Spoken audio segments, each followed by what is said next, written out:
tocar, sentir, manipular. Estas são apenas algumas das possibilidades ao alcance do usuário quando falamos em realidade imersiva, tecnologia capaz de enganar nossos sentidos por meio de um ambiente simulado. Apontada por especialistas como uma grande tendência para o entretenimento audiovisual, a realidade imersiva está presente também na medicina, na educação, na robótica, na engenharia, no turismo e em muitas outras áreas. Seja bem-vindo a uma nova realidade.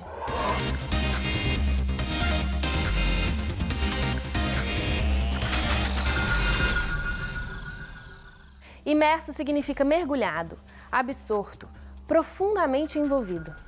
Imagine andar pelas ruas de Paris, combater dragões num jogo medieval, acompanhar de perto acontecimentos do dia a dia ou até mesmo visitar o espaço sideral.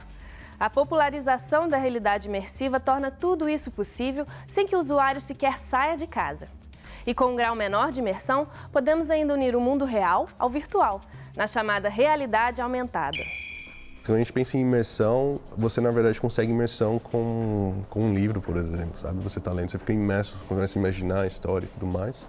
Então a imersão é uma coisa que atinge qualquer área, vamos dizer, mas quando a gente pensa em indústria imersiva, que é um termo que ainda está sendo estudado, se vai ser esse termo que vai definir a indústria, como a indústria é muito nova, ela se desenvolve muito rapidamente, ela ainda não tem um termo que a define por completo. Eu gosto mais até do termo narrativa imersiva do que realidade imersiva, porque essa discussão do que é a realidade é uma loucura. Então, a gente vai em congressos e ouve teóricos falando sobre realidade virtual, o que é a realidade real, e isso é um papo de louco que pode ser levado por séculos, né? Então, indo para o lado mais pragmático, pensando em produção, o que eu gosto de pensar é que a gente tem a narrativa imersiva, como o grande guarda-chuva desse tipo novo de se contar conteúdo. Na área que eu atuo, das mídias imersivas, existe uma certa confusão entre realidade virtual,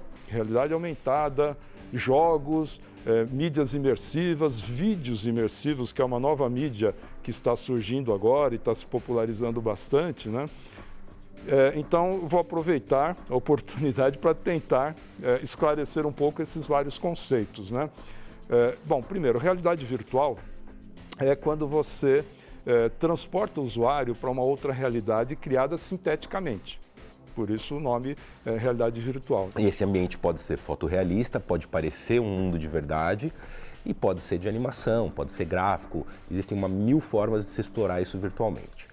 E tem a realidade aumentada ou realidade mista, que é uma coisa que já teve um comecinho disso, logo que surgiram os smartphones mais legais, como o iPhone e tal, mas a tecnologia ainda não estava no ponto suficiente para ela ser usada de uma forma pragmática, era para brincadeirinha, jogos, e recentemente a gente teve o Pokémon GO, que foi um grande sucesso disso.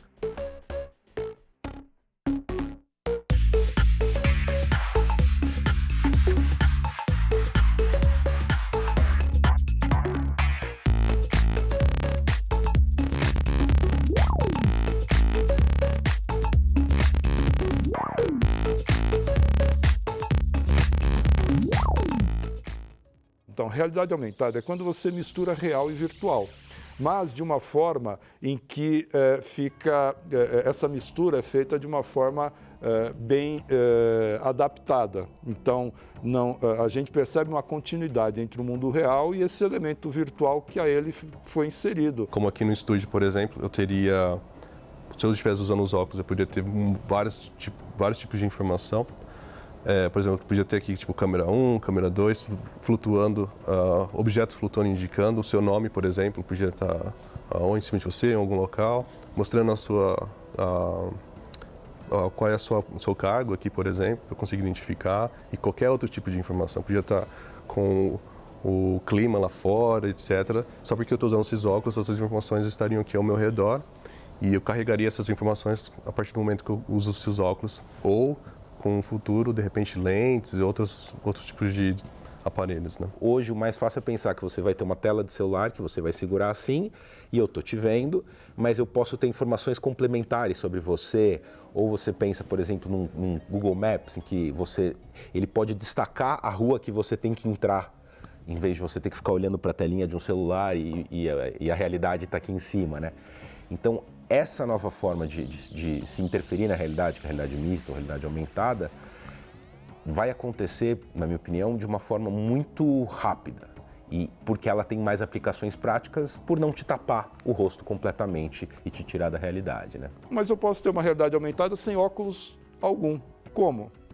Por exemplo, com projetores, que projetam imagens sobre o ambiente e que modificam esse ambiente de uma forma realista a ponto de parecer que aqueles elementos que foram projetados fazem parte disso. Então, muito provavelmente, a realidade aumentada vai ser o futuro de tudo. Não diria da TV, mas dos celulares, por exemplo. Muito provável que ele pode substituir os celulares com um futuro próximo aí de 5 a 10 anos, talvez.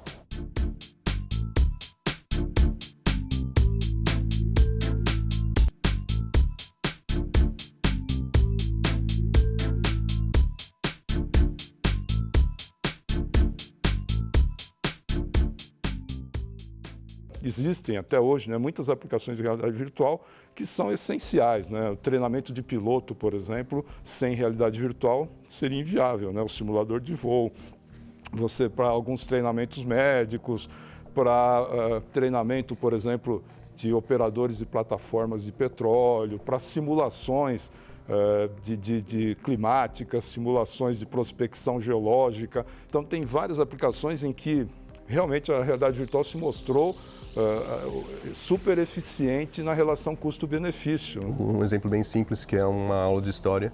Ao invés de só falar, contar aquela história, tentar fazer o aluno entender o contexto do conteúdo. Se você colocar a pessoa dentro da história, onde ela vai conseguir olhar ao redor, se sentir naquele tempo, entender como era viver naquela época, até poder interagir com as pessoas. Se tiver essa oportunidade, você contextualiza muito mais, você potencializa a possibilidade da pessoa entender o conteúdo, né? E eu vejo isso como uma estratégia legal para a educação, hoje. A realidade virtual e a narrativa imersiva como um todo vão revolucionar praticamente todas as áreas, né? Então a gente já vê aplicações. O mundo acadêmico já pesquisa isso muito antes dessa onda que a gente veio, né? E por ter essa propriedade de enganar o cérebro, né, de fazer você sentir que você está ali, ela pode ser usada muito bem na medicina, na ciência, na educação, né, e também no entretenimento, em outras áreas que são um pouco menos sérias, né? A gente vê estudos sendo feitos, por exemplo, para tratamento de fobias, né, na medicina. A gente vê estudos até mais impressionantes com pessoas que são tetraplégicas e que querem reaprender a andar usando próteses, como se fossem exoesqueletos, e elas usam esse óculos para treinar o cérebro a voltar a mexer a perna, e isso teve até resultados mais impressionantes do que se imaginava, porque as pessoas voltaram a conseguir sentir a perna, porque o cérebro dela via a própria perna mexendo e encontrava novas conexões ali. Então não é que a pessoa voltou a andar normalmente, mas ela deixou de ser totalmente tetraplégica para ser paraplégica, com sensibilidade, com possibilidade de movimento. Então acho que, de novo, a gente está na pontinha do iceberg de todas as possibilidades de exploração.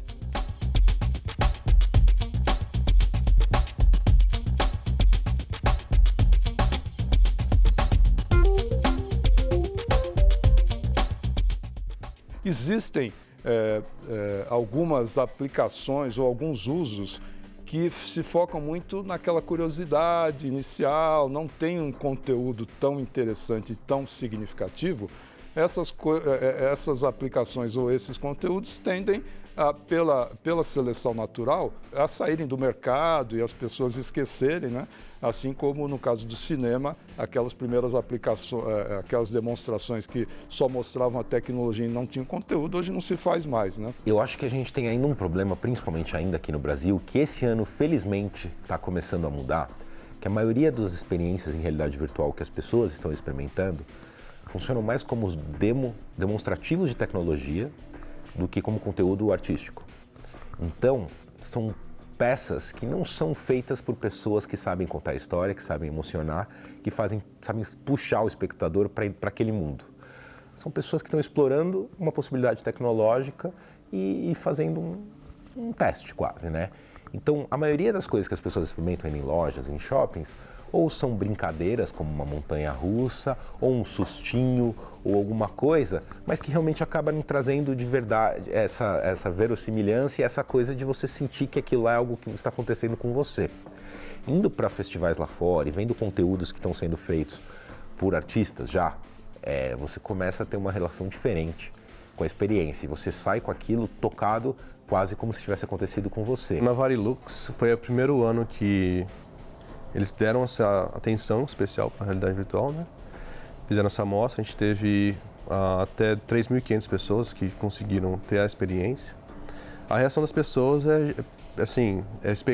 já esperada. Você coloca os óculos, a pessoa não conhece muito a tecnologia, então você tem que dar instruções de que ela tem que explorar os 360, que ela coloca os óculos e fica parada. Ela assiste, a princípio, sem nenhuma instrução, ela vai colocar os óculos e ficar parada como se estivesse assistindo uma TV. Então você tem que, às vezes, até mexer na cadeira para a pessoa perceber que ela pode olhar ao redor. E quando elas tiram os óculos, é sempre aquele uau, que fantástico. Tem pessoas que conseguem entender a história e reagem emocionalmente. Algumas tiram, assim, estão chorando, porque não só a tecnologia foi tocante, mas também a história, né? Mas, em geral, assim, é sempre positivo. Apesar de às vezes ser tratada como uma novidade, a realidade imersiva já era utilizada lá atrás no século XVIII. Naquela época, peças teatrais de horror, conhecidas como fantasmagoria, usavam bonecos, fumaça, efeitos sonoros, projeções luminosas. Tudo isso provocava sensações realistas e assustadoras nos espectadores. Tinha algumas pinturas no século XVIII feitas como se fossem domos pintados em 360, em que as pessoas ficavam ali para ver como era estar naquele lugar, até em plataformas que se mexiam e tal. Isso no século XVIII.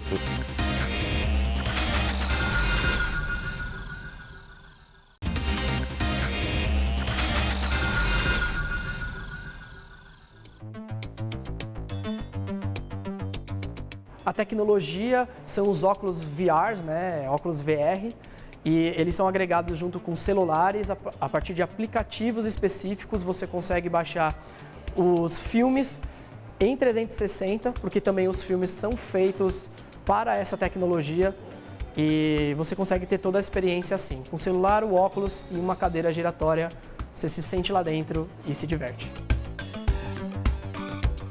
Em filme eu nunca tinha visto, eu achei incrível essa sensação de você ser um dos personagens ali. Muito interessante, bem ficção científica, assim. É uma experiência melhor, você consegue imaginar, você vive mais o que está querendo ser transmitido para as pessoas. Particularmente tenho uma aflição de mergulhar assim, não queria muito encontrar com tubarão.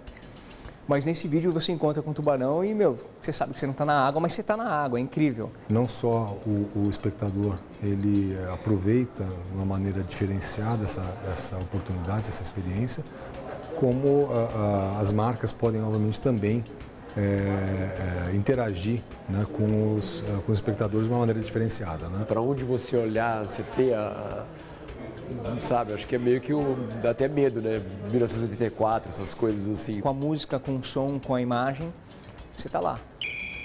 Experiências com realidade imersiva ocorrem há muito tempo. Seja no teatro de horror do século XVIII ou no início do cinema no final do século XIX, a imersão era tamanha que muitos não conseguiam distinguir realidade e representação. Mas um dos primeiros exemplos de realidade virtual nos moldes que conhecemos hoje foi o Sensorama, criado por Morton Heilig. Um simulador com tela 3D, som estéreo, inclinação do corpo e sensações como vento e aromas. Tinha algumas pinturas no século XVIII feitas como se fossem domos pintados em 360, em que as pessoas ficavam ali para ver como era estar naquele lugar, até em plataformas que se mexiam e tal. Isso no século XVIII. Já existia o estereógrafo, né, que era um dispositivo de madeira em que eram tiradas fotos com duas câmeras, como se faz o cinema 3D hoje, que você botava na cara ali e você estava dentro daquele mundinho ali, e era super real, super impressionante. Então, já tiveram vários momentos em que o homem flertou com essa brincadeira, né? Na década de 50 e década de 40, tiveram uma série de testes com gênios que faziam já máquinas que você botava a cara e punha a mão e sentia calor, frio, via essa imagem curva que te envolvia, um som posicional também. Mas a tecnologia não estava no ponto ainda para chegar para as pessoas, né? Era muito difícil produzir tanto a parte mecânica e do hardware, né, da produção, quanto de fazer conteúdo para aquilo. Nos anos 30 já existia a vontade de ter imersão visual, né? Que só eram fotos com lentes em estereoscópio. Então você tinha a sensação de profundidade ao usar esses óculos, isso nos anos 30. E nos anos 50 eles lançaram, falo eles, mas é o Mort, que lançou um equipamento chamado Sensorama. Com esse equipamento que já era multissensorial, tinha a cadeira que tremia, havia vento, até cheiro que ele colocou. E a pessoa, é uma máquina gigantesca, obviamente, né? E você olhava assim por ela, você tinha a sensação também de profundidade, mas você não se movia, o seu movimento não era rastreado, mas você tinha o feedback áptico, né, de movimento, de tato e outras coisas, isso nos anos 50. Esses estudos são importantes para a gente poder avançar na tecnologia e muitas vezes o grande público, quando vê algo saindo no mercado, né, imagina que isso foi criado recentemente e pela indústria. Esquece que, na verdade, a indústria bebe da fonte dos laboratórios de pesquisa, né? Não fossem as pesquisas que começaram, por exemplo, em realidade virtual, né, elas começaram na década de 60, né? As pessoas se surpreendem quando a gente conta que na década de 60, um pesquisador do MIT fazendo seu mestrado ainda, né, o Ivan Sutherland, ele criou um primeiro experimento de realidade aumentada, sem dar esse nome, né? O nome realidade aumentada surgiu no fim da década de 90.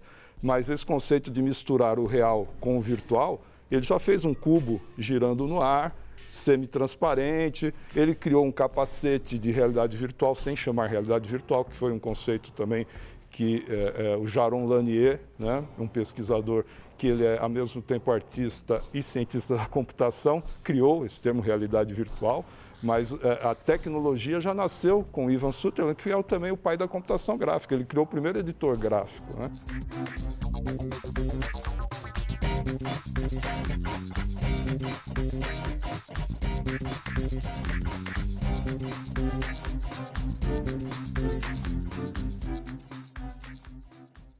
Aí teve vários progressos aos poucos com a realidade virtual, com várias influências.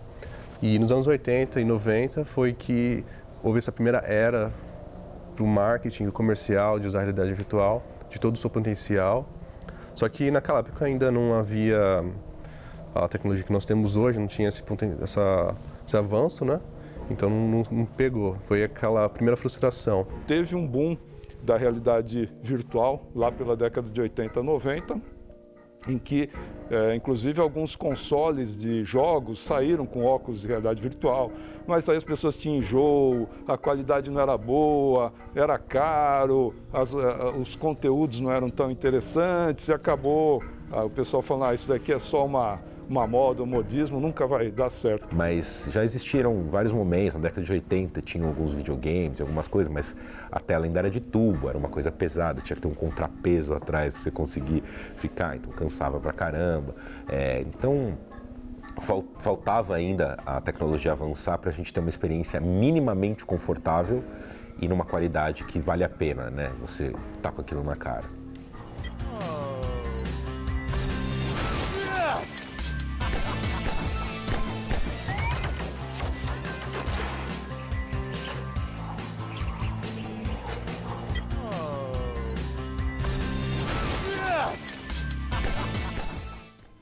Mais recentemente, graças à indústria dos jogos, né, e à demanda por novas formas de interação, essa tecnologia recebeu uma forte demanda, porque você precisa ter demanda para ter economia de escala e assim conseguir um barateamento e uma popularização.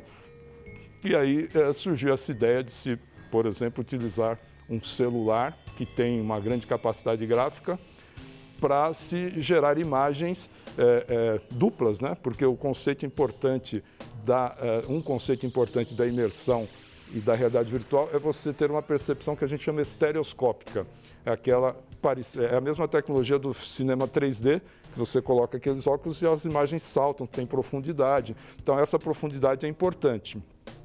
Mas para ter isso, você precisa de 2 imagens. E aí a gente chegou até em 2012, que por conta da evolução dos telefones celulares e toda a tecnologia que existia para fazer o computador saber onde você estava, que era externa antigamente, foi parar dentro do celular. E aí, com tudo aquilo pronto, ficou relativamente fácil criar uma máscara que você coloca na cara e você consegue fazer o computador entender para onde você está olhando. E aí começou toda essa nova revolução, né? Então, os próximos celulares já vão vir com alguns recursos que vão facilitar o uso da realidade virtual. Por exemplo, Google Daydream. Os próximos celulares da Google eles já vêm com essa tecnologia do Daydream, que é voltada para a realidade virtual. Então, os celulares vêm prontos para uso para a realidade virtual, por exemplo. E eu penso que a adoção, a acessibilidade à tecnologia da realidade virtual, ela vai acontecer através de mercado location-based, que você precisa ir até naquele local para conseguir experimentar. Assim, tem muitas possibilidades. A realidade virtual, por ser em 3D, é muito abrangente e, sem dúvida, pode ser uma forma de arte. Quando você pensa em 360, já né? Como ela tem esse impacto exclusivo, que se não se tem no cinema e TV, acaba sendo já uma forma de arte exclusiva. Eu já sou do time que acha que os games são uma obra de arte também, são uma forma de se fazer arte. Não todos. Assim como não é toda música que é arte, assim como todo filme não é arte com A maiúsculo, né? Mas eu acho que sim, e já existem algumas peças super experimentais e sensíveis e poéticas, artisticamente falando, em realidade virtual, que me fazem ficar bem tranquilo para afirmar que sim, é uma forma de arte.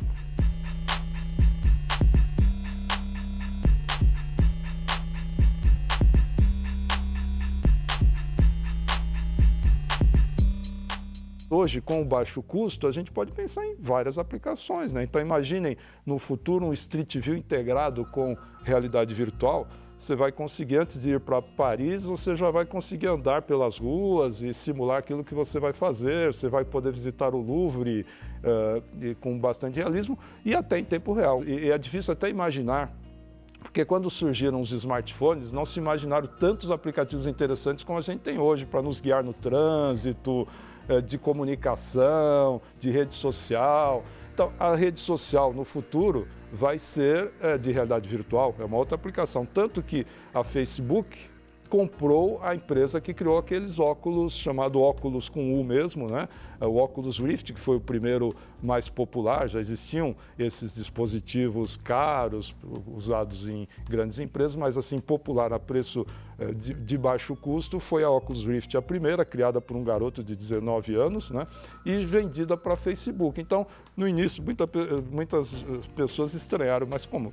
Facebook investindo em óculos de realidade virtual, mas eles já estão trabalhando nesse conceito de rede social imersiva. Então, nós vamos encontrar com os nossos amigos virtuais ou reais de uma maneira imersiva no futuro. Então, existem duas posturas. Ou a do que você vai ficar falando mal de longe, como se fosse uma coisa que não pode acontecer. Vamos tentar bloquear essa evolução. Nos últimos 20 anos, a gente viu que quem teve essa postura não se deu muito bem, né? Seja com o MP3, seja com a mídia impressa, seja com o cinema, com a distribuição e o streaming. Todo mundo que tentou lutar contra esse tipo de evolução se deu mal. Então, eu acho que é mais inteligente se apropriar dessa coisa o quanto antes, tentar entender como funciona e começar a agir para que você seja um protagonista dessa mudança e faça ela acontecer de uma forma boa. Quanto mais gente que entende de fato o potencial, os perigos e as coisas boas desse formato novo que é a realidade virtual e a narrativa imersiva, melhores experiências as pessoas vão ter e a gente vai começar numa trilha mais certa, né?